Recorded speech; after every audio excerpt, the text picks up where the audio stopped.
Oh my God. Are we back again? We are back again. We are Oh back my again. God. We're Oh, the Dream Warriors. You it know, feels like it's been forever. I mean, it hasn't been forever, but it feels well, like it's been forever. it has been because to get ahead of me going on vacation, That's true. we recorded in advance and then I got sick when we got back. That's right. So it has been a while. And yet it feels like no time has passed at all. And yet you look amazing and like you've lost 100 pounds in the 3 weeks that I've been gone. So, I didn't realize how much I missed your face Oh, specifically. I missed your face as well. It's definitely. I realized that it has been over a month since we've actually recorded. So wow, it has been a bit. You had a good time on your vacation. I was very happy to see that, I and did. I'm I excited met that you're back. I met Santa Stitch. They had Santa Stitch at Walt Disney World and it was the coolest thing in the entire world. That is sweet, especially for you. I know how big of a Stitch guy you are, so Does the sweatshirt give it away? it might just a little bit, just a smidge, but It's so even funny because, like, if you panned off camera, like, if you follow me on any of my social media and you've seen me post pictures of my desk, like, just off camera on my left, like, all of my little Stitch memorabilia and figures is, like, hanging out right next to me while I record. right. So it's always really funny to me when it's like people are like, "Oh, do you like Stitch?" Just a I bit. also have him tattooed on my arm. So, there's that. So somebody's going to be there like first day for the new live action film version, then, huh? Dude, okay. He looks adorable in live action, number one. And I love the teaser trailer. Yeah. Like it's short and sweet and to the point. And I like that they're kind of mocking themselves already for doing it. Like it's the sandcastle and having Stitch just like destroying it. But Right. also then they put out their first poster for it and he's got the little coconut dudes from Maui in his mouth. And I was like, oh, the meta marketing is beginning. Like they're doing it. They're doing it. I'm so happy because my one stipulation of them doing this was please be aware because the original movie was so aware of itself when it was coming out. Please Absolutely. be that aware of remaking it and like lean in on the fact that you've been remaking stuff, like kind of poke fun at yourselves. And it feels like they're going to do that. Absolutely. I mean, I'm not a big fan generally of the Disney live action remakes. I feel like they're mostly kind of like, why bother? I know why bother because they Yeah, made money. They they made make money. money. Yeah. So I get why, but at the same time, it just feels like pointless exercise for me. But this one did look kind of charming, so I'm definitely going to give it a spin for sure on that one. It's one of those because you're not wrong. It's every one of the live action ones that is really good is the one that finds a way to find a unique like voice. Right. Jungle Book, Yeah. Cinderella. Yeah. I really love Cruella. Maleficent, the first one tries. I think it gets a little lost in its messaging halfway through, but like it tries to be different. I like that one more than most. I got to be honest. Yeah, I know Kim actually loves Maleficent, the first Maleficent. So yeah, I enjoy her watching it too. So kind of like one of those. Sometimes when you're with somebody really enjoying a film, yeah. it can make it better for you. Even I gotta enjoy it for that. Sure. So for Well, sure. I mean, I know that when it comes to watching things, a lot of the time because MJ doesn't watch a lot of horror movies or like action movies or things like that. But now being together, like she watches things a lot of the time around me and it changes the way she sees things. And we talk about that a lot because she enjoys like watching the Bad Boys movies where you could have said that to her probably like 3 years ago and she would have laughed in your Ah, face. Yeah. love And them. it's like the Bad Boys movies have become like such a weird staple in the house of Nice. things that we watch or like we watched Skeleton Crew last night. Because congratulations, Star Wars is back. Our last project of the 2024 year, and Skeleton Crew is here. And let's just say it's a really, really wonderfully good show. Two Yeah. episodes in. Um, Yeah. but I, I'll throw I out there thought real her quick. I just want to throw in real quick. Maddie and I will be doing our episode tomorrow on Holy Snokes. We're actually going to record tomorrow on Wednesday instead of Thursday, and we're going to put it out Wednesday afternoon. So our full review from Holy Snokes on Skeleton Crew episodes 1 and 2 tomorrow here on the channel. But go ahead now. Oh no, I love that. Look at you plugging away. It's almost like I cheated up just enough to, see, I got you.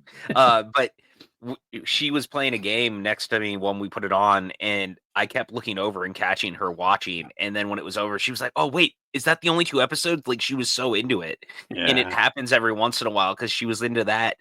and like Agatha all along, she finds the ones that really speak to her, and I always love that because it also tells there's this little ground that we can meet on sometimes when it comes to like sharing what we watch of like new stuff.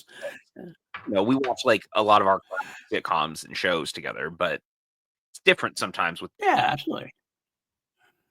100%, 100%. I will say, I'm gonna a little teaser. We did the West Skeleton Crew obviously last night as well, and we really enjoyed it. It was just a breath of fresh air as far as like I'm not going into the show at all because I'll do it tomorrow. But even like looking at social media was a nice change. Like I like looked on and there's not a lot of it. hatred at all. Everybody seems to It's be. almost like the new social media feeds don't feed the angry algorithm of the old social media feed that you That's might true. still be using internet. Um, That's true. and it's fascinating seeing people actually like enjoying a thing Yeah. and actually wanting to enjoy a thing. It's Yeah. so nice because the problem I kept running into with Star Wars, and I know I wasn't alone, is like over the last year, especially on Twitter, uh, hating Star Wars became so popular that I was convinced that Star Wars fans just didn't like Star Wars anymore. I will And say that I still use Twitter. Okay, I don't use it I don't use it. I actually don't post there anymore. But you notice our socials are now Blue Sky because that's where we yeah, go and that's where I post. But of course, I still kind of use it for news and I still kind of glance at it once in a while. Even on Twitter, it was pretty positive, which that impressed me that even on Twitter it was pretty positive. So I'll give it that. I'll give it I'll that. give them small credits that there's some people being not terrible about it. Then, Yes, that's but it. That's it. it is one of those things though that I think about a lot because it was weird to see people actually being like, I don't understand why people would be hard on this because it's so good, and I wasn't seeing any of that. Yeah, yeah, And it was the first time in a long time it just felt so much like love yeah. just for Star Wars. I love the fact that we're getting this, which is the perfect captured vibe of like the 80s Amblin kind of thing, what they're going for, what they promised us. Um, and then we're going to get Andor after that, which is something completely different, but still The only part Star Wars of the project next year. that's right, the only star. Well, I wouldn't be surprised if we get an animated show later on in the year that's just not announced yet. No, That's no, for sure. But as of right now, the only live action Star Wars show. Yeah, absolutely. But like having this and then that, I love the fact that we can get both that mhm, in our Star Wars because there's room for both, and I think there's room for a lot more to go. So hopefully, Lucasfilm and Disney will take this into account and actually let them take some shots, in different ways. it Sometimes you'll swing and miss. it's Sometimes you'll get some good things like this. So let it's creators so create. funny because I was thinking about that and like it makes me wonder what would have been for Solo, and I like Solo, don't get me wrong. Yeah, In the end, I still really like Solo. I thought it yeah. ended up being a really good movie, Fun. It's absolutely but fun. it definitely made me wonder what would have happened had they just let Lord and Miller finish the movie, Right. and And what it would have been versus what we got, because it felt like that was one of the ones that was taking, like, a bigger swing at being kinda different. yeah, definitely unique. I mean, Lord and Miller have their own issues. We definitely have seen that with everything going on, Spider-Verse and everything else. It seems Mhm. like they might be some, I don't want to say they're difficult to work with, but There's definitely some vibes that we're are just smoke, there's fire kind of stuff. yeah. There's like stuff going on. So can't blame Lucasfilm all in on that. I also love Solo. I had a great time with Solo, but if I had an argument to make for it, it was definitely a safe movie comparatively to Yes. what we would have gotten. And safe isn't necessarily bad. Like I said, Solo was fun. Solo was great in its own terms. But I too wonder what the not so safe version would have looked like, and could it have been like like a big home run kind of swing for them. But it is what it is. We didn't get it, but we're getting creator-driven products that are succeeding with Skeleton Crew, with a great batch of directors, by the way. We get the Daniels coming. We got Bryce is back, Bryce is back. Lee Isaac Chung is doing it, and David Lowery directed the second episode yesterday. He's directing and, this of course, John one. Watts is John bookending Watts, it. which is, of course, is great as well. John Watts is. I'm starting to love a lot of what John Watts has done, and I loved Cop Car. Obviously, liked his Spider Man. I liked Wolves. I want to watch The Old Man. I haven't watched The Old Man yet, but I want to watch that Yeah, as I haven't well. watched Old Man yet, but if it's as good as this, Mhm. just TV-wise, and from what I understand it is, that's just a win for all of us, you Yeah. know? So hopefully that's what we can do in the future. That's what we should be doing, is get these creators to do what they need to do and let them have their reign. And I think if Filoni works with them, this is what we get. Like, not taking over, but like let's kind of like he'll fit into the guide at this point. Let Filoni have like, Ahsoka and let Favreau do Mandalorian stuff, whatever. I think we can get a good thing going if we keep it up. So hopefully this will take. Hopefully the film side will take their cues from what's starting to work more on the TV side of things. I think like it was overlooked because the Acolyte was so whatever.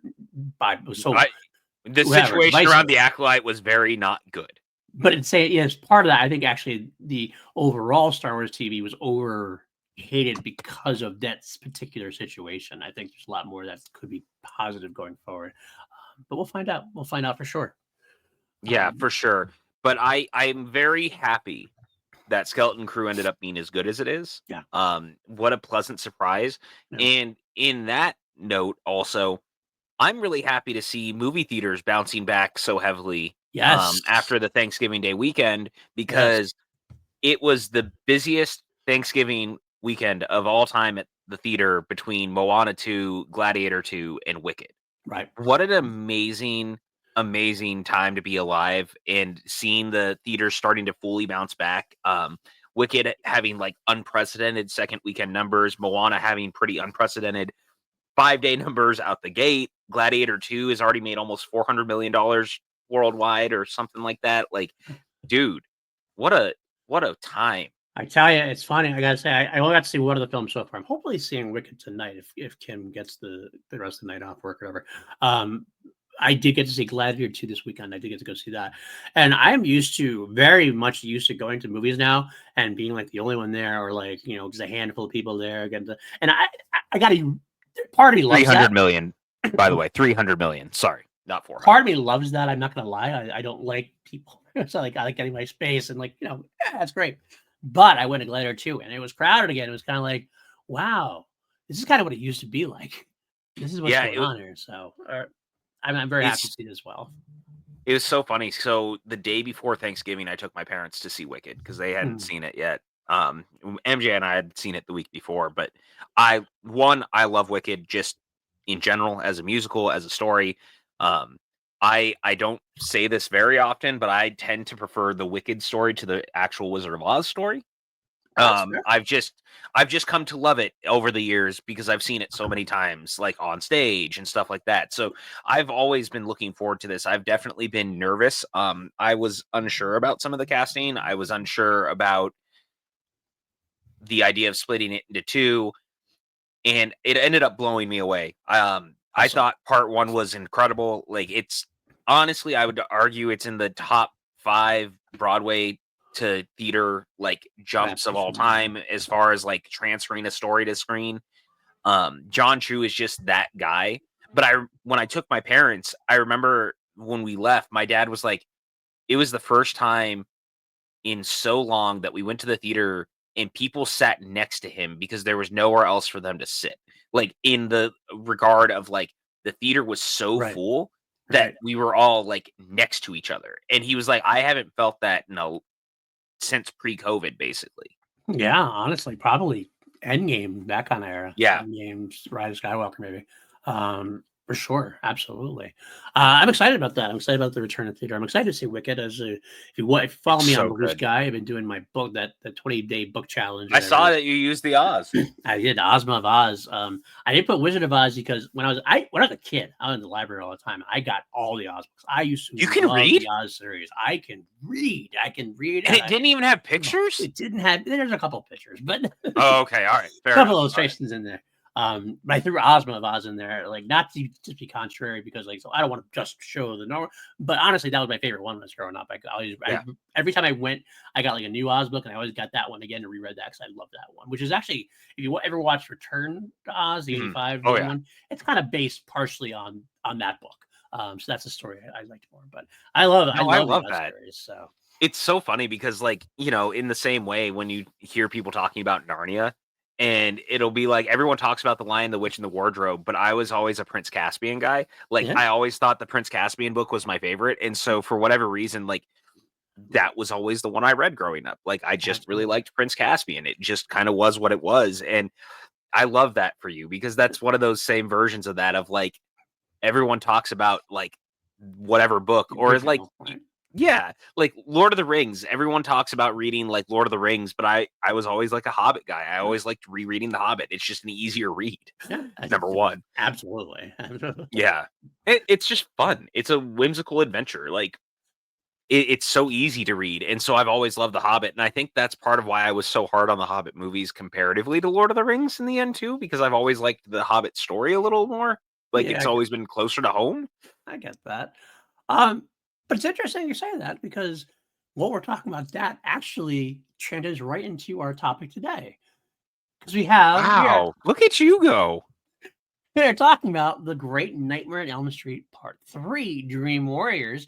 And Dream Warriors. we're gonna come right out. I'm gonna come right out and say at the beginning, okay, we rank them at the end, we rate them and all great stuff. We both 11 out rated of 10, no notes. Nightmare on Elm Street, the original, probably is the better film. It's the one people talk about. It's the one people like they throw out there all the time. It's the icon. This might be both of our favorites in the series. This one. And not just that. And this is a conversation you and I have had before on here about when a franchise continues to evolve, people look back at the original as like the thing that they love and all of that. But there's an interesting thing that happens that over time where one of the sequels actually features like all the big iconography changing things that the franchise becomes known for in its look, in its style. Everyone who talks about A Nightmare on Elm Street and like loves the original and talks about this franchise, I find that they're actually frequently thinking about what the franchise became in this movie, because Nightmare on Elm Street 3 is, in my opinion, the definitive Nightmare film for a lot of reasons. But it's also the first time that they really find scary Freddy mixed with like the kind of comedic version of the character who also is really the dream master, who can actually really have these bigger dream worlds and these things that the movies could have only dreamed of Right. before that, as it were. And this is the movie that kind of unlocks all of that. And perfect balance. That's what it is. The balance between the very scary, very violent, very dark Freddy from the first one and the where it gets a little bit too comedic towards the end of the franchise as well. This is that perfect center point. Freddy's scary, he's funny, he's charismatic, and he shows those kind of dreamlike powers that we can actually delve deep into. He showed a hint of them in the first film. This is when we have a lot of fun with it. This is where like, what can we do with this? And what can we do with it? And we get to see some of that in action. And we get a bunch of characters that are good, fun characters to follow. These are like, it's like the Friday the 13th series you mentioned too. Sometimes like when Friday happens, it depends on the kids that are there. Sometimes the kids are just like, the characters we don't like them, so they don't follow. So it doesn't, These though are all good, fun characters, and we get to know just enough about them, or we care enough about them, and we want to see what's going to go on with them. 100%. And I think that that's what's so funny about this movie in particular. And it's a thing that, like, again, I think you nailed it. I think 4 is actually really underappreciated, and we're going to get to that next time. But there's one thing that's very clear about this franchise also is that it becomes its best whenever Wes Craven somehow manages to be back involved in it. And everything we talk about the second movie, and I was having this thought again last night while I was rewatching this, is that this movie feels like the continuation of the first movie that we all wanted the second one to be. Yeah. And it's the bummer of the second movie now feeling still so outside the box of the continuity, because the moment you get to this one, everything about the second movie no longer matters because it's really not brought up in any regard. And we immediately are back to like the story that was left off in the original about why Freddy is there. How did he end up there? What was the reason for all of this? Why are these kids all being picked? All these things that are so exactly what the first movie starts with, we bring back here. And it's also very clearly written to be a finale. Like a natural evolution of it. Yeah. Absolutely. They are clearly evolving it and trying to end it at the same time. And I really appreciate that New Line looked at the franchise and went, well, it's not really, we don't know if we should do another, but we like the world and we like the character. We probably shouldn't throw the towel in after the reaction to the second movie. Absolutely. So I think that the second film, and I talked to Lego about this, my co-host on review here, and she's a big proponent of two, and I know that two has its cult following, and Oh, I appreciate 100%. that, and I think it's wonderful it does. It just feels like that it's a great horror sequel, a great fun horror sequel, but not necessarily a great Nightmare on Elm Street movie. And I think that's where the difference lies. And this feels like a great Nightmare on Elm Street movie, which just feels like just this is a continuation. Wes Craven came back to this one specifically because he didn't like two. He watched two and was like, no, I gotta if they're gonna do something, I need to at least be involved in it. And that's why he came back at that point. And it shows, because it feels very much in line with what he was writing. I mean, if you look at the history of it, he had written. I honestly think that I'm glad Wes Craven came back, but I'm also glad that we evolved from his version as well, because he would have written more of a darker Freddy again. Oh His yeah, the original script was dark. way different at times. Because Chuck Russell's even talked about as he came on, because Chuck Russell ended up directing it. He is credited as one of the writers. He took his own pass at the script once they had it. And he even said like the original version of it was a lot meaner and a lot more cruel. And he wanted to find a way to turn it into a fun house instead. And he was right to do so. He found a Agreed. balance between the darkness that is Freddy and the story underneath, and maxing that out to the potential of how much fun can we also have while also being dark and sadistic. And I thought that it was like the perfect marriage of the two that is actually really nice. It's something I think that even the second one wanted to do but couldn't quite get there. And I think a big part of that again is also that the second movie is so real world based as it goes.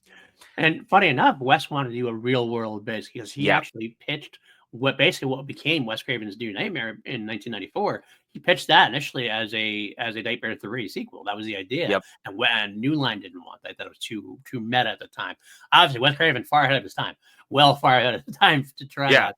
And while I'm happy that didn't happen here, because I think it works better with a few more much further down the line. Everything else, and we got this instead, which was great.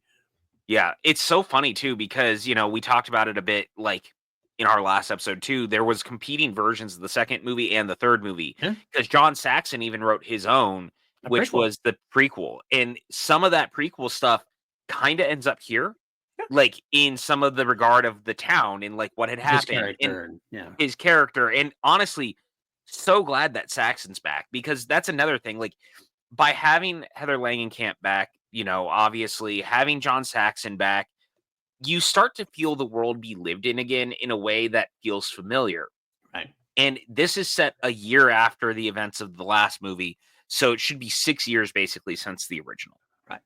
And you see how far Nancy has come, and like she has spent her adult life now trying to combat Freddy because she knows he's still out there in some capacity, and using the hypnosil to have no dreams so that she can be doing her work unencumbered by the maniacal madman in the hat. The hat knows dirty red sweat, dirty sweat. Yeah, absolutely. And I love this though as like a moving forward thing, and I think this is the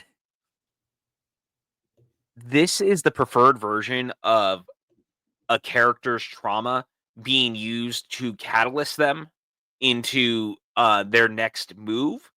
It's a thing that I feel like Halloween H2O does really well, that I think 2018 drops the ball on a little bit. I've talked about that a bit with the Laurie Strode character. I always kind of hated that it felt like she was so encumbered her entire life by it that she became a full recluse. Right. Yeah, absolutely. You know what I mean? Versus this version where in the H2O, she like moved on and she's trying to do a thing. That's what Nancy Thompson is doing here. And she's taking that and running with it. And I love that. I think that's really good storytelling. Absolutely. Because it doesn't like show like it's not like she's not traumatized. It's not like she's not like affected by it. Obviously, it changed her, and it drove her to do some things. Obviously, she's learning psychology and she dream management and things like that. She's still obviously haunted, and she's taking the hypnosil. So she is definitely it's definitely affected her. It's not like they've like wiped everything clean, swept everything under the rug, and she's not like a happy, whatever. My friends are killed, but I'm fine. It's there. And it's just a proper evolution of a character, especially someone who is a strong final girl character. I mean, that's what the idea was. Nancy was a very strong character throughout. She set up booby traps on the booby boogeyman in the first one. That she's a strong, powerful character, and this is exactly the kind of thing you would do in trying to compete in the real world to stay focused and everything else. You use what happened to you and you move forward with it.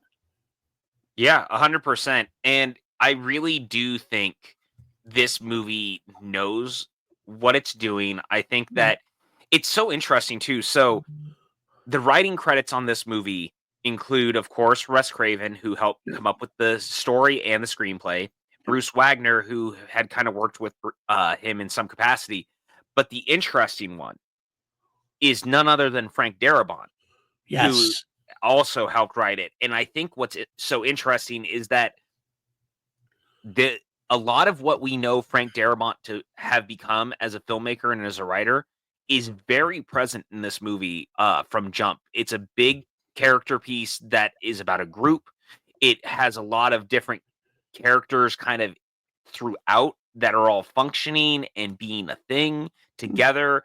There's a lot of the like group trauma that you see in a lot of his other work, whether it's The Mist, whether it's Green Mile, whether it's Shawshank. Like, it's so interesting how much of what we know him to have become, even arguably the first season of The Walking Dead, Yeah. is all present very early in this Nightmare 3 script. Agreed. I agree. I was surprised, but not surprised to see him on there. I kind of like, I haven't watched movies all these years. I'd never really looked at who wrote it beyond, well, I knew Wes Craven had come back and written it. But seeing Frank Darabont have that credit absolutely makes sense after you watch the film, for sure. Yeah, 100%. So it's one of those really fascinating cases of like very early talent being used here. And then even their line producer ends up being, of course, Rachel Talalay of Doctor Who and fame for us. But she did Freddy's Dead. She became a director of her own note, but like she was even involved here. Yep. And she very famously apparently was the one who thought that Wes's original version of the script was going to cost them $20 million and was part of the reason that they like kind of scaled back in what they were doing. So it's just kind of interesting that so many people who were involved in this movie in particular have gone on to do bigger things and are like kind of, in my eyes, superstars for other reasons. And I think it's part of what makes me love this movie more is that you see the early star power on the rise in a sequel to a movie about a dude who murders teenagers in their sleep. Absolutely, 100% on all levels. And hey, we even get an actor, a special actor debut, or not debut, but I don't know if it's debut or not, but really early on, we had Larry Fishburne, baby. Back when he was Larry Fishburne at that point. Of course, the Bowery King himself. And what a great job he does adding like to the thing. That's part of the reason why this film is so successful, I think, is the supporting characters are all very strong performers still. They don't feel out of place. They don't feel like, okay, a lot of times you have horror films, the lead guys are good. The supporting guys are just kind of there and they're just there to move the story along. I felt that Larry Fishburne really delivered in that role as Max as the orderly.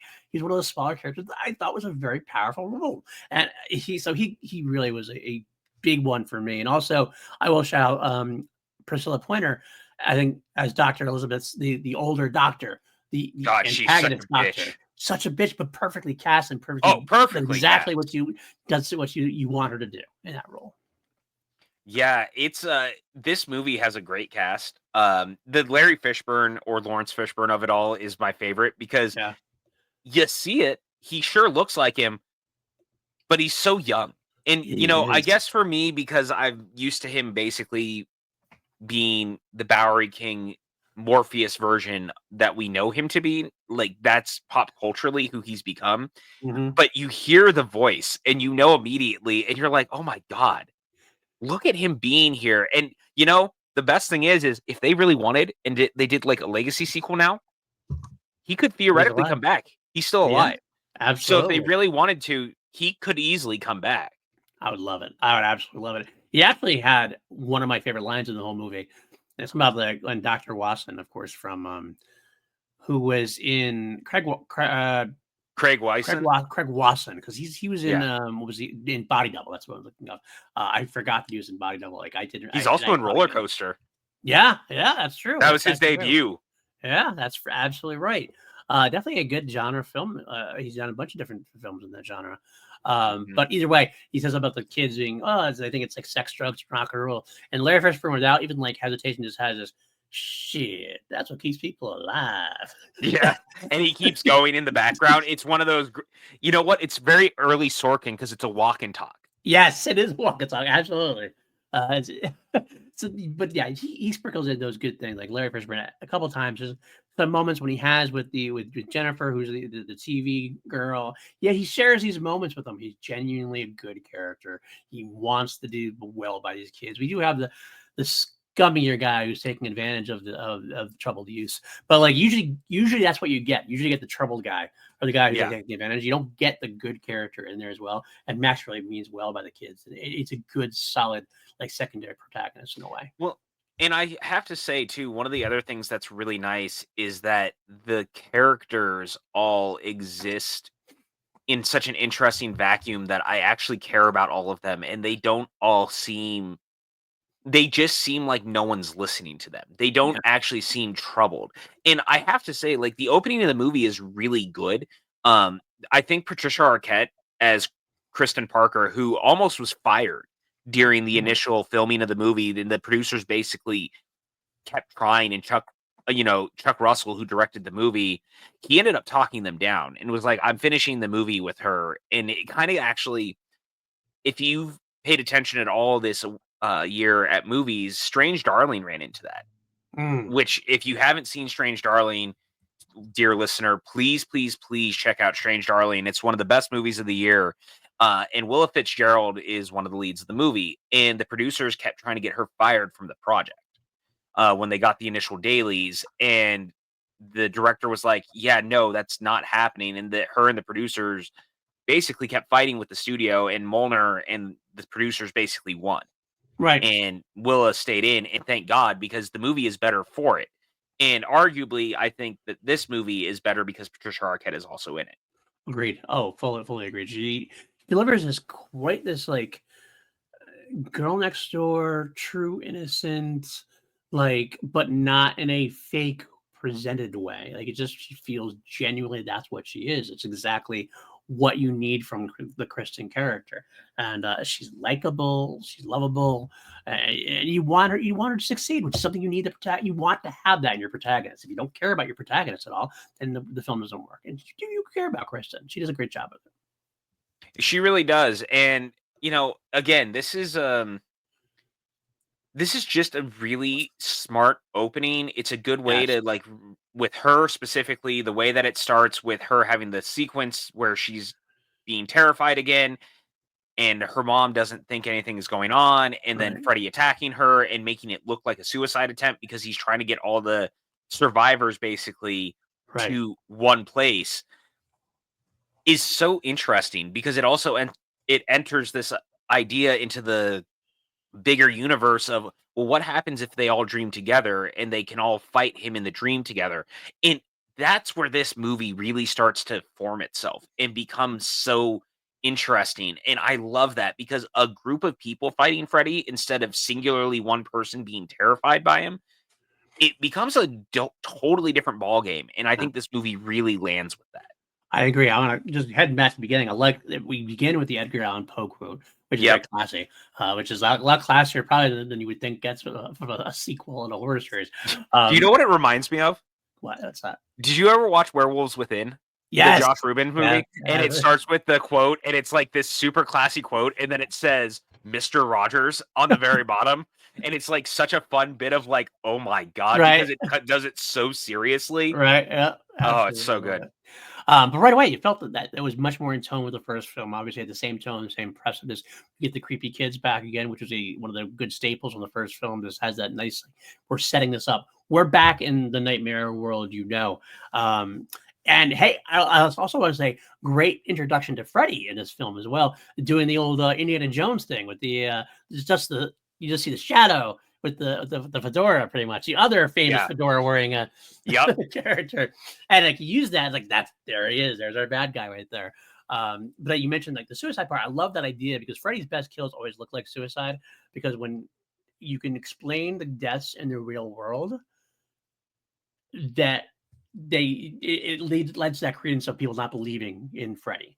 The adults not believing in Freddy. If it looks like a suicide, if it's something unbelievable that they couldn't have done, it starts becoming, well, like, how can you explain that off? But this way, it makes sense that she has like the razor, she has everything else. It looks like a suicide. So of course, the parents aren't going to believe that's a dream monster of all these things happening. Like you got to make it understandable. But then going to your point about the Warriors, what a great like that makes absolutely all the sense in the world to evolve. Like it's always been kind of a thing. I remember this inspired me when I was a kid because I saw this when I was probably way too young. To be honest with you, I was when I first like horror R-rated movies I saw. What inspired me? Wow! So you can there are people out there. There's theories out there. There's things that you can actually control your dreams and you could have like superpowers in your dreams and do all this kind of stuff. And well, of course, that's the thing you're going to do to fight Freddy. How else could you fight Freddy? I mean, you already took him out of the real world the first time. Let's fight him in the dream world. That makes it a lot more fun. You get these kind of like almost like bona fide X-Men kind of situation here. You get the X-Men versus Freddy in a way. And what a great idea right from the get-go. You see where that's going to a degree. It's like, okay, I like where this is headed. Yeah, and I think the other thing with that is because they play with it so heavily, and even Freddy having more power because more kids are involved allows for more interesting kills in the real world and the dream sequences in that, right? Right. Because I mean, arguably, Philip's death is one of the most iconic in the franchise, which is, of course, the Dream Master, the Puppet Master sequence. And, I wrote that. This is basically I basically wrote two things about that death. A, this is the nightmares version of the sleeping bag death. That's like that's the one everybody talks about. And two, and I love you, and you're gonna hate me for saying this, but it's true. This is the only Puppet Master I want to see. Go ahead now. You motherfucker. You cut me before I could even get to it. I was like, so this is my segue into getting Puppet Master in here because Freddy straight up looks like one of the Puppet Master dolls when he comes to life initially as like it looks just like one of them. And it makes me so happy. I'm like, Freddy Puppet Master, Freddy Puppet Master, Puppet Master. So Puppet Master is technically a Freddy movie, correct? Is that how I seg this into the franchise? I guess so. I guess you win. I win. Puppet Master. I would love everything about doing that. But what do I know? Everyone else would be so mad at me if we did Puppet Master on here.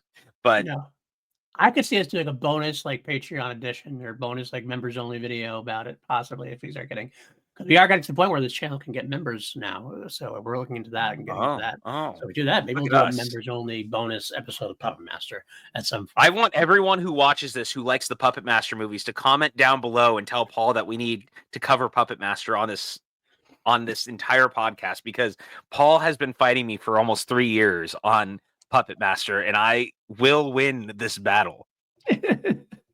I have backed off to the point where I would consider doing Puppet Master as like a part of a different hodgepodge. I don't think I could do the whole series, but doing like a Puppet Master. Sir, I think you need to put on your big boy pants and just love Puppet Master for what it is, and we will go through that franchise together. We're doing Puppet Master right now. The only Puppet Master I need, Freddy Krueger. I will fucking kill you.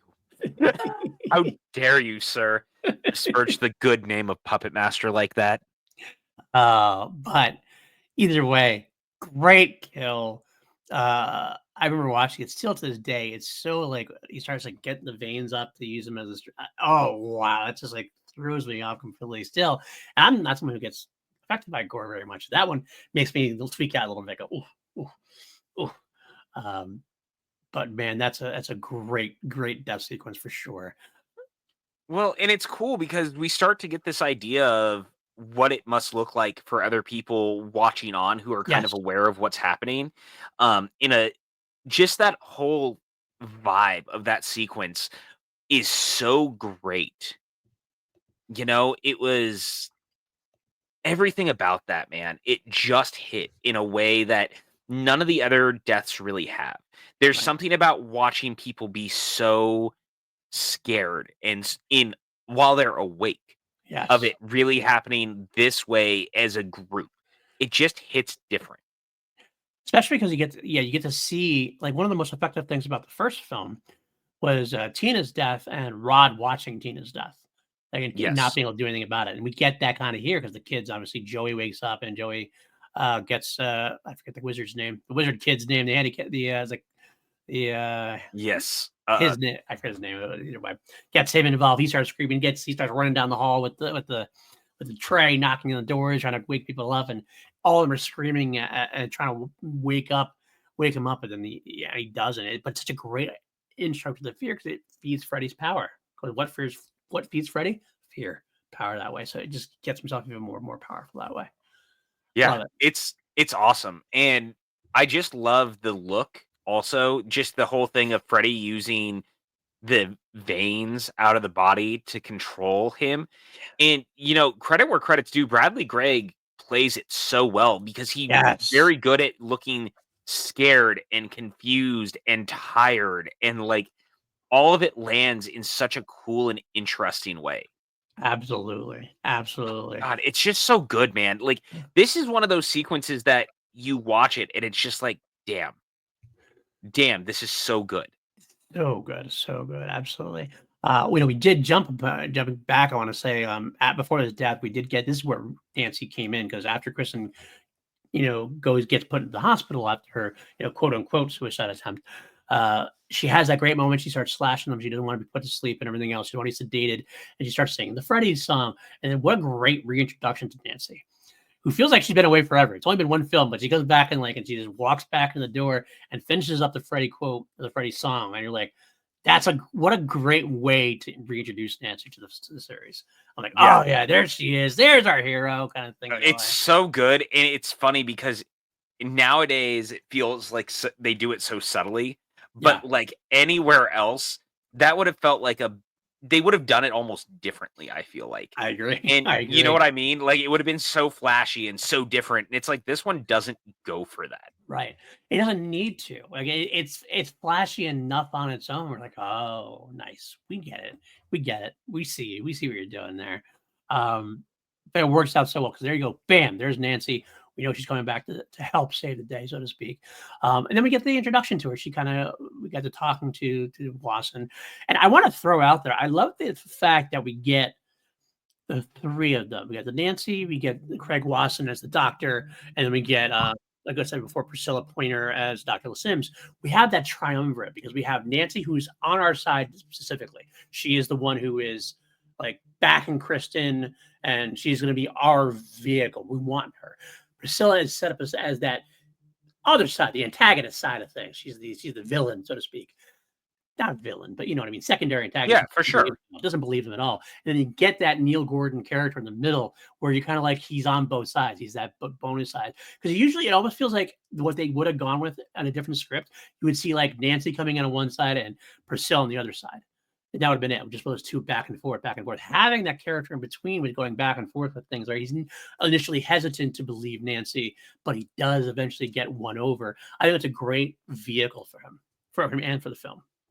Oh, 100%. I'm just very taken by the whole thing, and the more that I think about this movie, and the more that, like, even just watching it again, this movie just gets the franchise on a level that I don't think that the second movie quite does. And Yeah. again, I think that's because you build it up the way that you do. It's because you put these characters in the situation that you do. It's the way that you bring back Nancy. It's the way that Neil Gordon is thrown into all of this. And I actually really like the relationship between Neil Gordon and Nancy. It at first it feels a little like shocking that he's so invested in her because he seems so against her being there, and he Right. just as quickly is like, oh wait, maybe she's on to something. I love that whole bit when he goes, how did you know the song? How did Right. you like where did that come from? And just the way that that builds um to the moment later in the group therapy session where they're all sitting there and they think that she's placating them Right. until she starts to go, the dirty hat, Yeah. the sweatshirt, Sweater. the glove Okay. on the right hand, like all of that in their faces, and they realize, oh no, she's for real and she actually cares. Right. Absolutely. And you see him see that as well, which was great because he obviously he starts off like he should. Like we always like, yeah, you always get mad at parents for not believing their kids in these movies for that's the trope, right? But Mhm. believably, his view is pretty spot on because like it's something that it's hard to believe, especially in the real world. Who's ever had any kind of experience with something like this? He knows there's something going on that's deeper than the surface, but he doesn't know what it is. And while he's like at first like, come on, Nancy, what is this? But then he sees how she's reacting and he takes that in. And he takes it in and goes, okay, I see what we're doing here. And it's the only thing that makes sense. And it's the only thing that actually making work. So even though I don't really want to believe it's true, there's a point here and I can't close myself off to it. And Mhm. that's what makes him such a great character that way. And Oh, especially when he steps up for her too. When he steps up, and initially he was like, I can't prescribe Hypnocil. It's not an FDA approved drug. I can't do that. This is like blah, blah, blah. But then like he steps up and tells Priscilla, we're going to do it. We're going to do it because I think I need these dreams to stop for now. It's like, okay, that's a great heroic, like fist bump moment. Good for you, Neil Gordon. Step up and back Nancy at that point. I actually really love Craig Wasson in this movie. Yeah.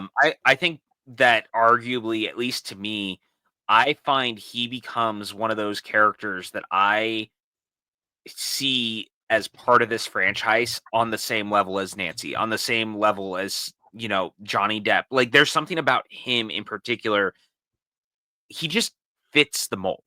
And I actually love his storyline ending up in going back to like the John Saxon stuff and him being like, "Look, man, you started this and I'm going to end it whether you want me to or not. Like if you don't want to be involved and you don't care about Nancy surviving this, fine. You sit on your ass and do nothing. But I'm going to end this." And I just love that. Right. I do too. I do too. It's phenomenal. Um, yeah. So like, let's talk about Hypnocil. We Yes. mentioned Hypnocil before, and we know how big that is. Like Freddy vs. Jason, we already covered that.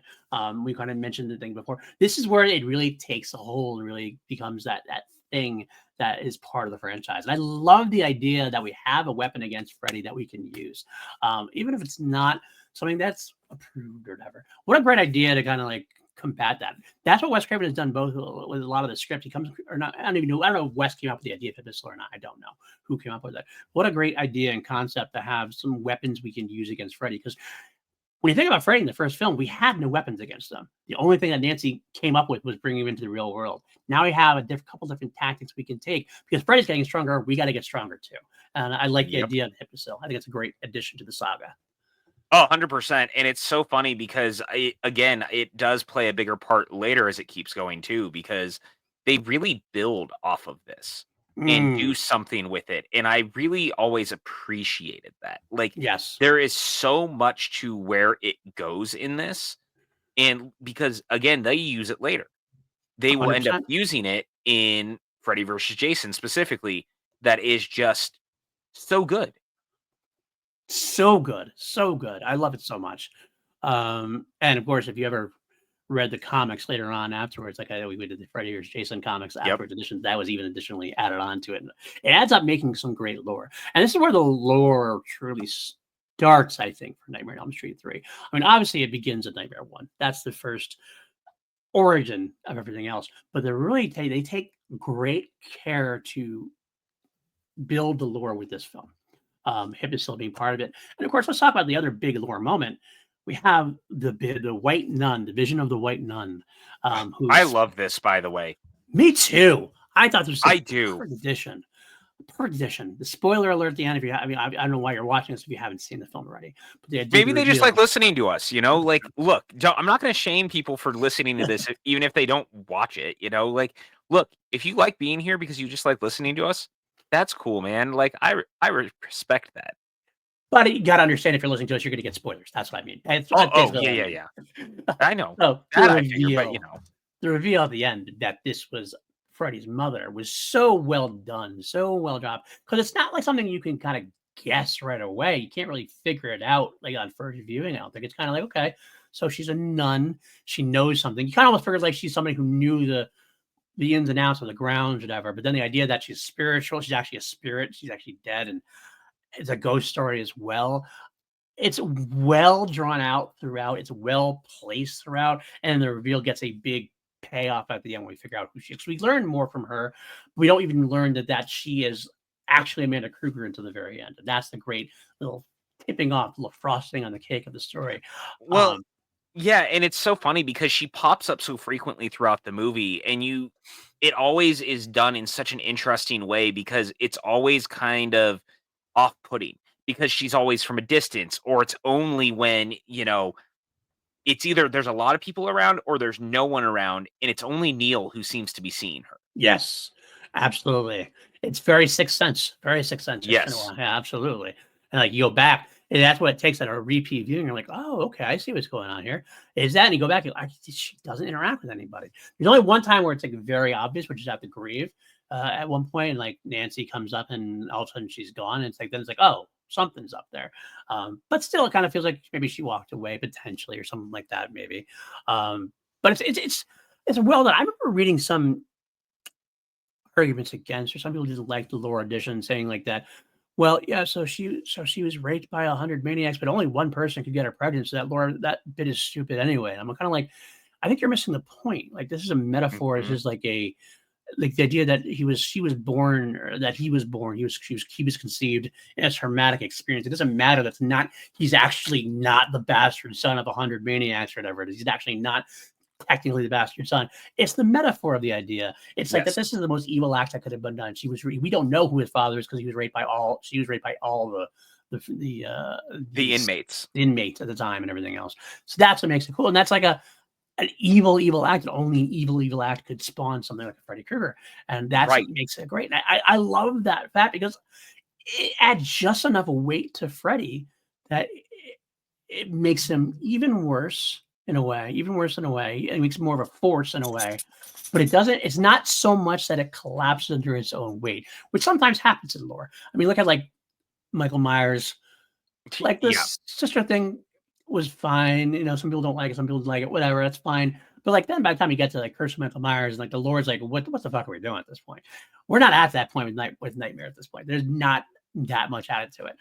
It's just enough to be heavier in lore and richer in characterization. It makes you more engaged with the story. Yeah, and actually, I think it also ultimately makes Freddy scarier, right? Yes. Because he was born to a world that didn't want him, and to someone who was given no choice, out of a place where she was abandoned and forgotten about, and all this stuff, only to be like this person who is psychotic and evil, and he's born to be that person. And it's such a great reveal, and it's so sobering and heartbreaking, and it really hits in a very specific way. It's the difference between Michael Myers just being born and being evil versus there was probably no world Freddy came out any other way. But evil, like he was always going to be born of that because of what had happened. And so I've always just really liked that, just in general, as a story beat. And it really lands too when you realize that, she somehow is able to project herself out too. So like this idea that even the mother in some capacity had power to actually communicate and help defeat her own son is wild. And especially because she's like, he's unnatural, he's evil, he must be laid to rest. Like, this can no longer continue. Absolutely. And again, you really get the idea that Wes also really wanted the franchise to be over. Like, so he's really leaning on that. And this is how he's trying to do it. If like, even his mom says he must die. It's the exact opposite of Friday the 13th. Where like, that's the answer. Mother is like, no, Jason, you are doing the right thing and you follow through on this. In this, it's like, no, Mother is like, this dude is fucking crazy. Like, we need to deal with him. Cut him out. And heroic character she is, which makes it even better because I mean she's someone who survived the trauma, went on became a nun and worked for the power of good, so to speak. And great performance by the way by Nan Martin, who Hmm. played Amanda Kruger. She kind of reminds me of like that. Is kind of not the same character at all, but like the kind of gravitas that we got from the Conjuring franchise, from the Nun, the Conjuring franchise, Yes. that kind of same. She just has that kind of gravitas of being a very sacred kind of powerful force like in the universe. That's in this case for good. And she has a lot. Again, one of those smaller performances that make this film better and really help elevate this film. Because it could have been anybody in that role and like would have been fine, but like she has a certain charisma to her, or a certain amount of presence to her that makes you stand up and listen to her. Like, okay, what's she gonna say about Freddy? What's going on here? Who is this person? Powerfully done. I like her a lot. I like her a lot. And again, I mean, it's one of those things to your point. There's something about just nuns in general, I feel like, and how they look and how they operate inside scary movies that Especially 80s just, ones, especially 80s ones, I think. yeah, I don't know what it exactly is, but like they just hit a little bit different and Yeah. it really lands here. It's just, I even think that, you look at Exorcist 3, it's got some of the similar imagery and stuff Yeah. too. Like it's just very fascinating to me. Yeah. Speaking of Exorcist 3, there's a quick tangent. It's funny. I started watching, I got the digital version of In Search of Darkness, 1990-1994, which is obviously Yeah. the In Search of Darkness franchise is wonderful documentaries. This is a 6-hour just on the first floor. And I've watched a part of it. I can't watch it all in one go, obviously 6 hours. So I watched the first like hour or so of it. And Mike Flanagan's on there talking about Exorcist 3 and how great it is. And he's so right. I love Exorcist 3 as Oh, dude, Exorcist one of the 3 best is sequels, well, it's especially because it's a sequel that doesn't necessarily need to be. right? Absolutely. And I've really appreciated that in that regard because it's so well made. It's so well put together. Both versions of the movie are good. Yeah. Like, I think that the third act of the initial theatrical cut is a little too familiar. I definitely prefer the director's cut, like alternate third act, Oh, yeah. but they're both good. They're great movies. Sam Jackson having an appearance in that is always fun, and hearing that Flanagan's in that and like talking about how much he loves it gives me a lot of hope for his Exorcist film. Me too. Me too. Since it starts filming like in just a few months. Yeah, I'm excited. I'm very excited about it for sure. And Brad I'm Dourif so also is curious what it's wonderful going to be. in that role. Yeah, me too. I'm very curious because The Exorcist has not had like it's had one good sequel pretty much. The Yeah, second Exorcist is probably one of my least favorite films of all time. I hated same. that movie so much, Heretic is and terrible. I have not even seen the new ones at all. Um, uh, I I know I'm in the camp of I weirdly have a soft spot for the prequel. they're Um, okay.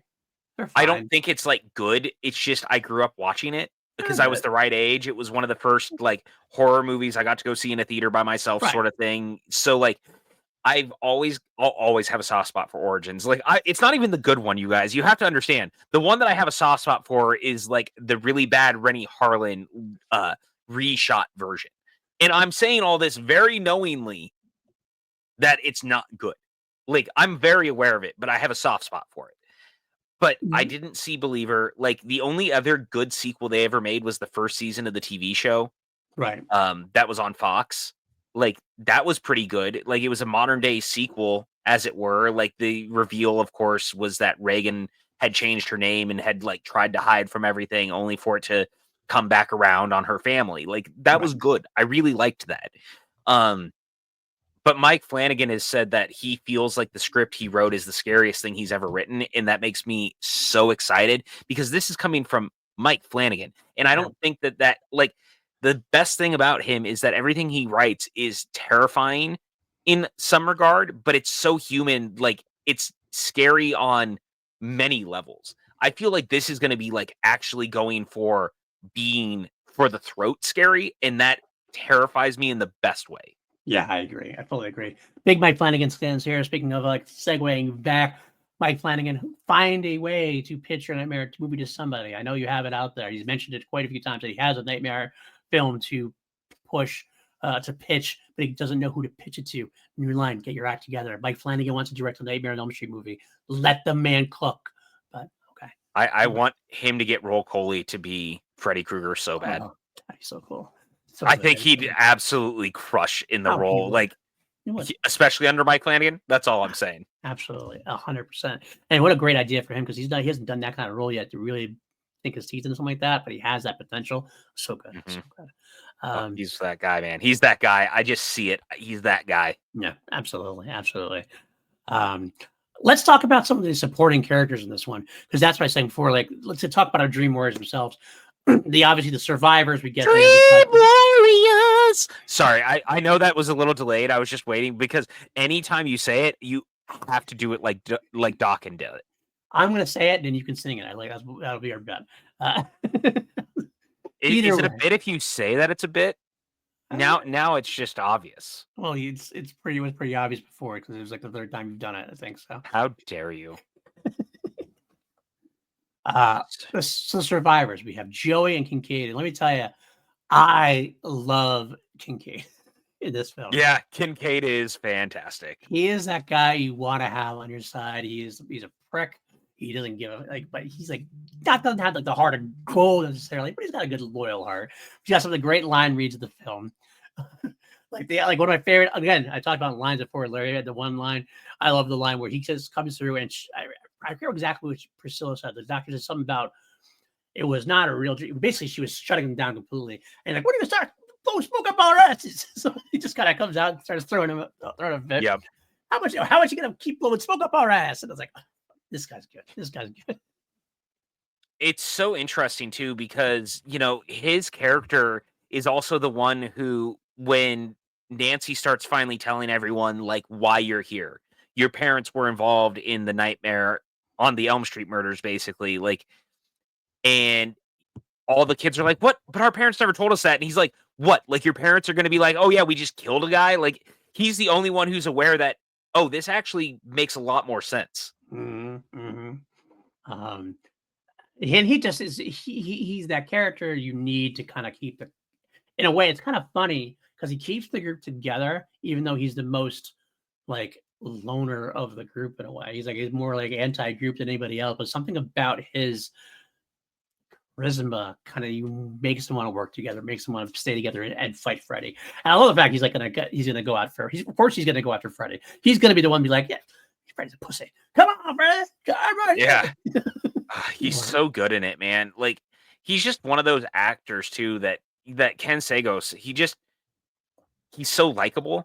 Yeah. And they really build him up too because he's the one who they keep saying is the most problematic because they keep putting him in the what is it, the like single room by himself, the solitary room or whatever. Yeah, absolutely. And the thing about that is like inherently it also shows that there's a little bit of racism happening because no one else is really being forced there. It's just because he's the loudest and most like outspoken of everyone there. Yes, and so he keeps getting tossed into solitary, and it's like you just feel for him because no one listens, and that's why he doesn't take to everyone else around him. And like that's why when you have the whole Max Daniels, played by Lawrence Fishburne, taking Nancy Thompson around, he even brings up that like everyone is so scared of Roland, and he's the problem child and all this, but he goes, but I love him. Like all of them, he's like, I love him. And it's just, you really feel like Max is the only one also giving him any real to do. Yeah. And gee, there's the common problem there, obviously, of they're looked down upon. And I like that little bit of, it's a little bit of social commentary. Yeah. That I think is lost in some of that. It really works. I really like it. And I get so frustrated that in the next movie, the Dream Warriors are all murdered. Yeah. And that it's one of those, like, it's one of the baked into the DNA things that bothers me really bad when you get to a sequel. Like Alien 3 does the same thing of like killing Newton Hicks. Like we don't. Why? We probably shouldn't have done that, but we ended up doing that, and it's really frustrating. Because this is the kind of character that I would have loved to see more of. Like more of. He could have come back. He could have come back many times and had a lot of good fun times with them. I mean, like, I'll throw it out there. Joey's the survivor here, and he gets killed in the fourth one as well. But Joey, I don't mind Joey dying because Joey, honestly, once he gets his voice, He's kind of just like a nothing character overall. I mean, he's kind of like he's a hornball, and that's about it. It's a quiet hornball. So he gets I his do power. love his sequence though when he finally talks, and Yes. also the sequence when he's trying to wake everyone up when Philip is jumping. Right. No, he is. And yeah, Actually, let me amend that. I think like after I'm talking about like Nightmare 4. oh no, I know. Everything else. That part's kind of like, okay, well, he's not. I mean, he's not. It's not really nothing special in this film. He's great. Almost partially the heart of it. A little bit too horny for his own good, but beyond that, he's got the heart of the film. He's got that the voice that like he doesn't have the voice, but he's the voice. He's like that voice. And when he has a superpower come out, it's like a big fist pump moment. Like, yeah, there we go, Joey. Fuck yeah. Yeah. I don't know. It's so interesting because these are all characters that are built in such a cool way, and it really does bum me out that I feel like they all get kneecapped by the next one. Like it's one of those things about being less forward thinking about what you could do with some of these characters later, and killing them all off in the next movie is such a bummer. Yeah, 100%. It's just not. Sorry, spoiler alert for Nightmare 4 if you haven't watched it yet. Yeah, I figured it was too late at that point. We already got into it a couple times, but yeah. Yeah, sorry about that, guys. you know. Sorry about that. We assume honestly that most of you guys have probably watched this series before. It's a pretty well-known series, whatever. But I do apologize. We probably should try to keep spoilers from future movies out if you are having. Nah, it's not going to happen with us, unfortunately. We'll try. We'll do our best. We tend to slip because we like watching at these films. We've been such. Usually these are not first watches for us, especially this franchise and the big franchises. So we like talking about what this leads to later on and how it connects to future installments and everything. That's part of what we do.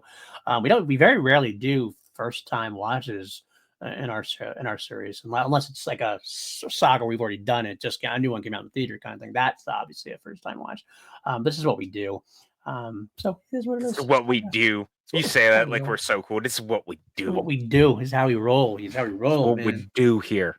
It's what we do. All right, let's see what else we got here. Oh, another cool thing, Kristen's dreams, like the dream sequences in this one, which we didn't really talk about too much so far. Really great expansions on what we got from one. One was always just kind of dark, seedy, terrifying horror aspects. And it always kind of felt like work or the real world. It always felt like you knew it. 3, they expand on things, and we're like, oh, so we're going to go into the more carnival side. Like you mentioned, Wagner was talking about the carnival side thing, or Chuck Russell was talking about the carnival, and this does feel like a nightmarish carnival. You get the fucking Dune sandworm, Freddy, and one of the first ones, which is great. I was like, oh, this is so good, especially when he sees Nancy, and they had that shared moment of recognition. I was like, yes, all right, here we go. Let's go, man. A lot of cool, like, just darkly themed, but very the whole third act feels like it's the hell sequence. It's Freddy's own personal hell for everyone. Yeah, Freddy's Inferno. It's so good. And it also leads to, obviously, spoiler alert for this one at the very end is Nancy being murdered by Freddy and using the dream world to finally like appear as her father, which was such a cool idea. And he even does it in a way that it comes off so cheesy at first, and you're like, this is kind of cheesy, and it works even better when you realize that it's Freddy screwing with her. Yeah, and because it does the good thing, like as a film goer, a film audience member, a lot of times audience want the happy ending, and we had this whole sequence where she goes to find her father. Her father is not doing well. He's not a policeman anymore. It looks like he's just a security guard now, according to his they don't say specifically he's not a cop anymore, but like his jacket's like security on it or whatever kind of thing. He's drunk. He's definitely not doing good. But he actually had confirmation that Nancy's mom died in her sleep, which I assume is reference to the end of the first film. That's what they're saying. That Freddy killed her. Again, they don't have to go into much detail to let you figure that stuff out for yourself. But John Saxon's character not doing good. Doesn't want to help out either. He's like kind of like, I'm done. I can't do this anymore. Has his a little bit of a redemption arc in him to a degree, not much, doesn't last very long. Finally has that great moment there where he sees like Freddy in the Harryhausen skeleton version of Freddy fighting in the junkyard there. But he sees that moment, he's like, you son of a bitch, it really is you. And then he goes to town, gets killed pretty much right away. But at least he has a little moment. But you expect when he appears to Nancy, it's like a subversive for the audience because you almost okay, you're gonna have the happy ending, you're gonna have that redemptive moment between father and daughter. Yeah, he was a scumbucket, but he actually tried to help at the end, and so you're gonna have this shared lovely moment. Okay, and then when it's revealed that's not him, and you don't get that redemptive arc, it's like it's effective because of that. You're like, oh shit, we don't get that arc. He dies, and he ends up. Freddy uses that to kill Nancy as well. Holy crap! I got Shrek'd. That's what you feel like in a way, but not in a way that ruins the film. In a way that makes you just go. I think I was like, kind of nicely done. It's kind of a nicely weighted to fool the audience a little bit. I loved it. Oh, 100%. And again, I think Saxon being here is just one of the best Yeah. choices that the movie makes because I do think he adds a lot of, I guess, credibility. Because he's one of those actors that he always feels like a day actor, like it really you one of those guys that you can plug and play him anywhere. He's always very good at that. He pops up in a thing and he always adds some sort of air of like credibility to the project because you're like, oh, that's John Saxon. I recognize that guy. He's always a good day player. Right. And he really lands here. And again, because you build it into the story of the first one where it's like the parents are the reason this is happening. Absolutely. 100%. Whether they like it or not, the parents going after Freddy are why this is happening. So now, because of that, they really need to deal with it. And dude, that junkyard sequence, in my opinion, is one of the best sequences in any 80s horror film. Like, it is so good. It is so powerful. The skeleton Freddy looks amazing for its time. It's a really fantastic sequence, especially when you see Freddy in the dream world, realizing that they're finding his body, and so he goes to deal with it. Yeah. Like, it's so well put together. Yeah, no, absolutely. That's what I meant, like the Harryhausen skeleton. It's really Clash of the Titans, Jason the Argonaut's skeleton career work there, but it works so well. And yeah, no, the effectiveness of the junkyard sequence is something they like so much they use it in the fourth one again. That's how much they liked it so much. But it is a top-notch sequence overall. You get the back and forth between Freddy having to come to the real world and the dream world. We got Neil Watson, Dr.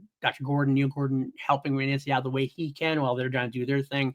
It's a nice little back and forth between them. It's a great little sequence there for sure. I love it. Yeah, 100%. It's fantastic. And I mean, it's so good that they kind of use it again in the next movie in some capacity too. Like, right, because people love it so much. Like, absolutely. I don't know.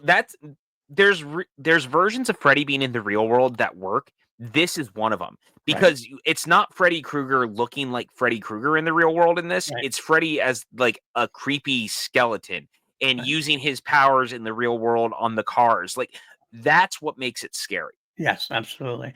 It's kind of interesting. We mentioned John Saxon had written the prequel, and his prequel script that was not used. He actually had Freddy be innocent. Like, it wasn't Freddy had done the things that he had done, and like really the Manson family or something. I don't know, something bizarre and out there. And I'm glad that aspect's not used. While it's an interesting angle to tackle, like Freddy being innocent and then becoming this. It's kind of a cool angle, but it's not, especially when you combine it with the lore that we learned from Amanda Krueger at this point. I'm glad they went the Amanda Krueger thing. I'd rather prefer Freddy as a force of evil rather than a accidental thing. I mean, it's an interesting aside. It's an interesting idea. But definitely some of that comes into play still, that it is still the parents are the ones to majorly blame. That's the one that started the whole thing. As far as Freddy's revenge goes, Freddy's vengeance on the children of Elm Street, so to speak. But having John Saxon represent them one last time, so to speak, is a perfect way to bookend that part of the saga for him. So yeah, I like that. Yeah, I do too. And again, like, I know I've said it a bunch, but it was very clear when they were making this that the idea was to be the final Nightmare movie. Yeah. Like, at the time, that's why they came onto it. It's why they handled it the way that they did. Because this movie also really doesn't leave an opening for more. Like, it doesn't end in the same way that like 1 and 2 do, with like the dream sequence, as it were. Like, did this really happen? Did he get defeated? Like, no, it ends. Like, this is we do have the one out at the very end when the light goes down in but like, comparatively, I understand. Because yes, we do get the one like last shot, and then it goes into Dream Warriors. But it's not in the same regard. Right, I agree. Yeah, absolutely. It's definitely it leaves definitively an ending to the film, Yes. if nothing else. I think everybody, and even Wes Craven was shooting to end this. I think he knew in his heart that it's going to make money, so New Line's going to continue until it doesn't make money. That's how they roll, especially because this is again, Freddy was that's what built New Line Cinema. That was their boy for a while, so it makes all the sense in the world. They're going to keep going. Had it ended here, kind of hard to think how that would be. I mean, it would have gone out on a high note for sure, but then we would have missed out on a couple of different things. Oh, I mean, we totally would have. I mean, it never would have gotten to Freddy versus Jason, which means Yeah. we never would have gotten to Freddy versus Jason versus Ash. Like, Right. and again, like, we talk about this a lot, but like the Nightmare Warriors sequel to Freddy versus Jason versus Ash is really good because you actually get Neil Gordon coming back into it for the first time. And like this idea that they can use the spirits of some of the victims to bring them back in the fray and stuff like that, because they become the Nightmare Warriors instead of just, the Dream Warriors. There's a lot of cool stuff in it. And so I'll always be glad that we kept going after this, even if I don't think anything up until like New Nightmare is nearly as good as this movie. But I also have to understand in that regard that as far as I'm concerned, this is a perfect movie. Like, to me, we've said it earlier, like, don't get me wrong, the original is the original, and I understand why it's beloved. It's probably the better movie in a lot of ways and all that. But to me, like, this is what Nightmare is. And so Nightmare 3 for me is the definitive version of it. And it just lands. Absolutely.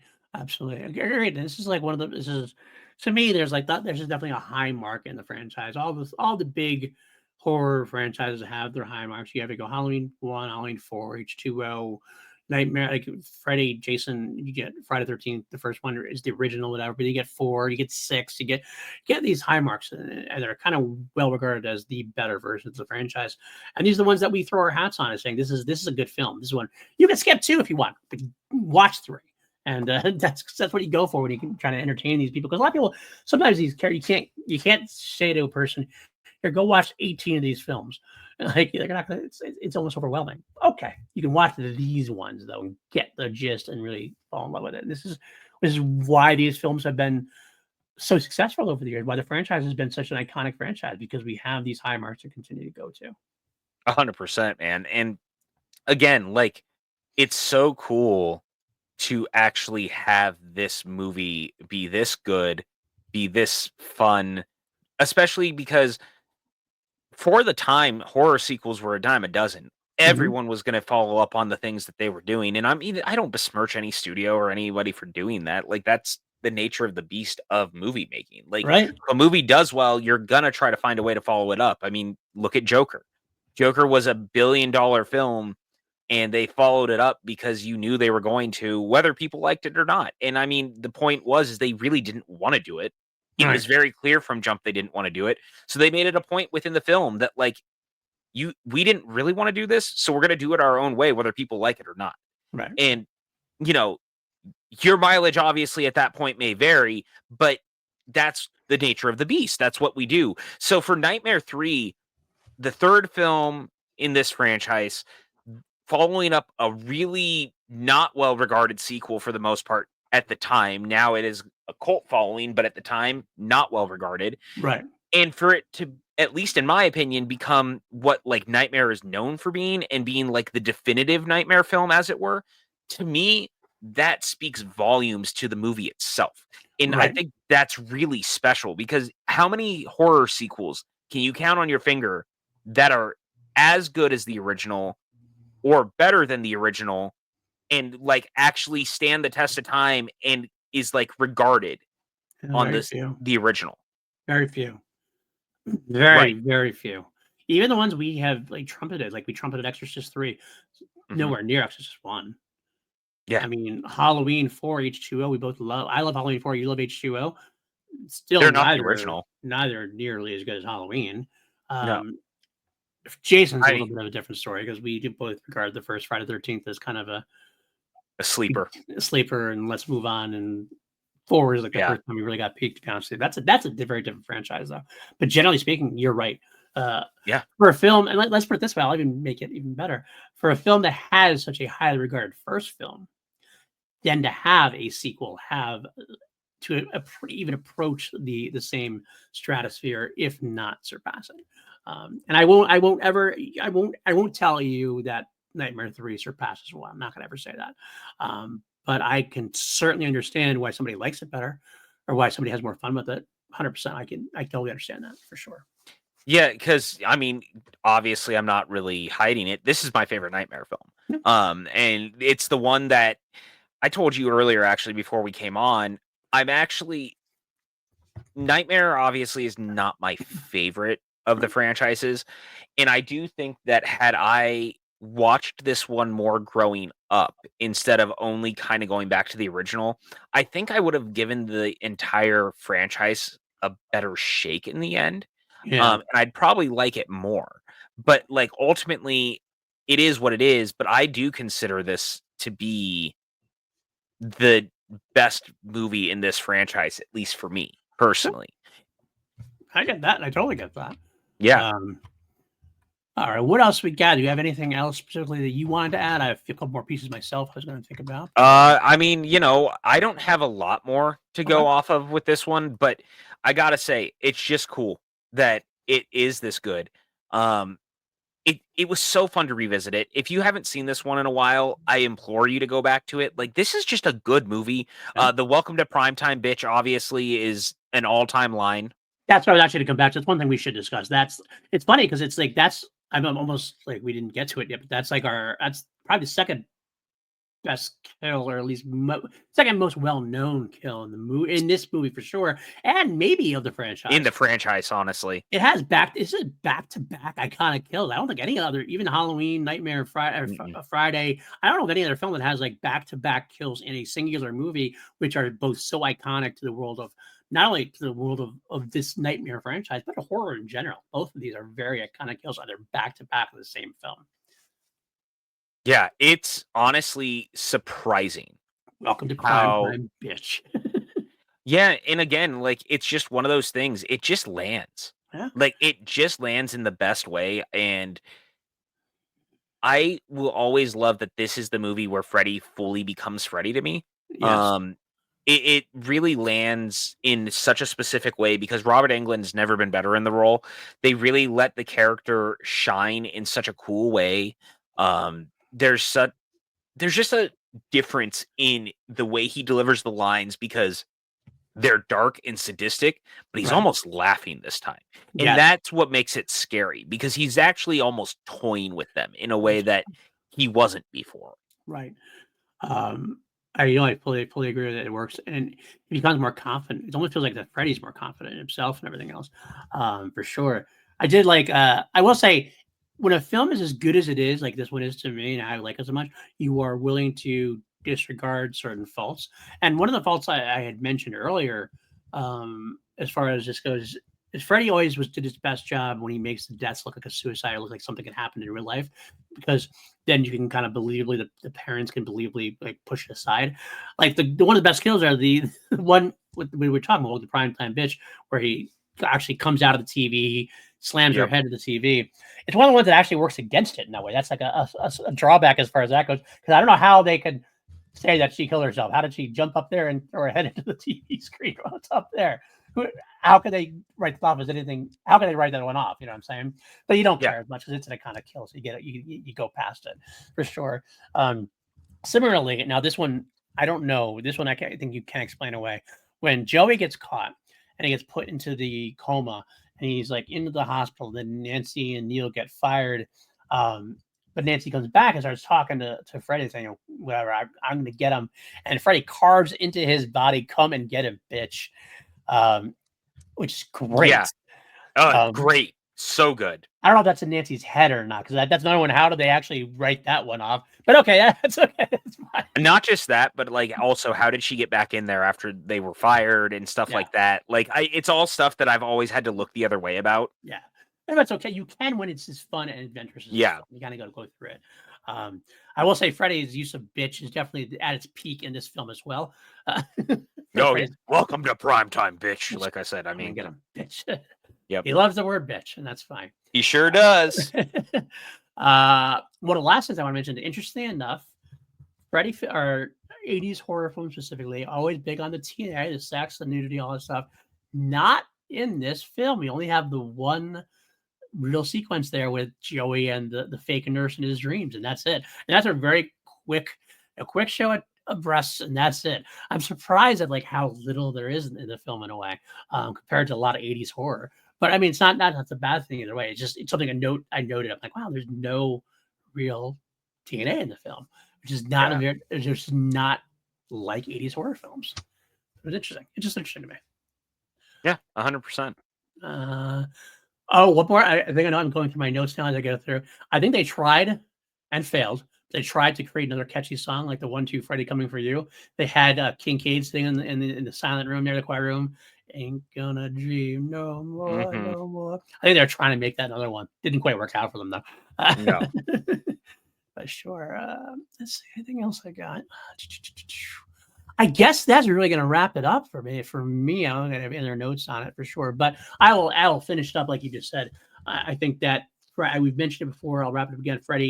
Peak Freddy at this point, he really becomes a little less dark edginess and a little more maniacal energy, which adds to his evilness and adds to his charisma, his charismatic presence.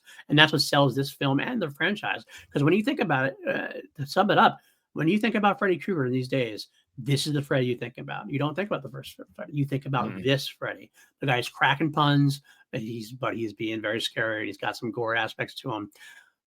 He's saying bitch a lot. So there you go. That's the peak Freddy peak thing at all. So, all right, let's rate this son of a bitch here. Speaking of bitches, on a scale of 1 to 11, because we always turn things up to 11 here on PLD Projects. You did say it at the beginning. I assume you're still at the same place. 11 out of 11. I said what I said.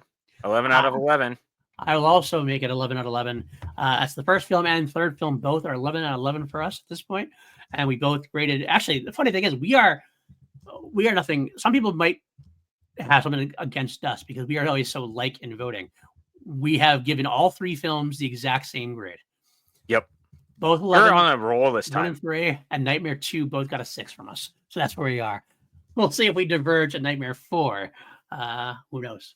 That I can't wait to see it though. I kind of want to watch Nightmare 4 because I definitely remember there's a lot I like about 4, and some interesting roads they take. Even if I don't like it as much as 3, even if I do have to get past the Dream Warrior's death, but beyond that, the Dream Master, and we're going to do that here on the channel next week because of PJ's illness last week. Instead of waiting every other week like we usually do, we're just going to go ahead and do 2 weeks in a row. We'll do Nightmare 4 next week here on the channel. PJ, where can the folks find you?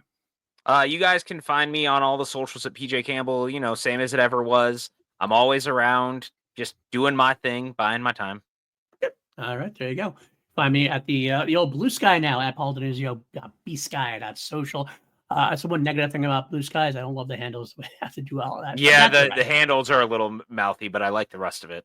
Yeah, I do love Blue Sky. Come find us where the skies are blue. It's a nice breath of fresh air over there. A lot of great mutuals over there.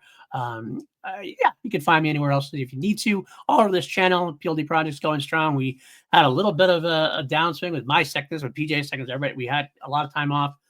It's okay. We're back. Holy Snokes tomorrow. Discussing Skeleton Crew.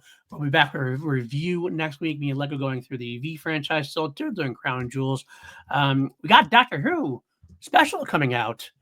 Christmas baby. So I think we'll have to have a big blue box at some point. I don't know, probably not right away. Maybe we'll do it in January. Not during Christmas time, but we'll get to it. We'll get to it, and maybe in January we'll go look back after it dies down. We'll have to review that for sure, a special episode. And I'll make the announcement here: return of Richard Eric Jarvie to the channel. Myself, Richard, and Maddie Gunner, we're going to do a special edition of Class Action. Haven't done Class Action in a while.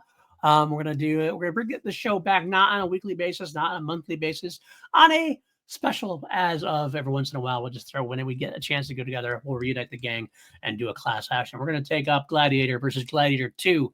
And while Gladiator 1 should seemingly win that with a cakewalk, as someone who's seen both movies, you never know with the categories. Categories have made some weird victors in the past. I'll be happy to have Jarvie back on with me. If you like this, hit it like, subscribe, all that stuff. Leave comments, 5-star reviews, all that stuff on audio. If you join our Patreon, patreon.com/PLD Projects.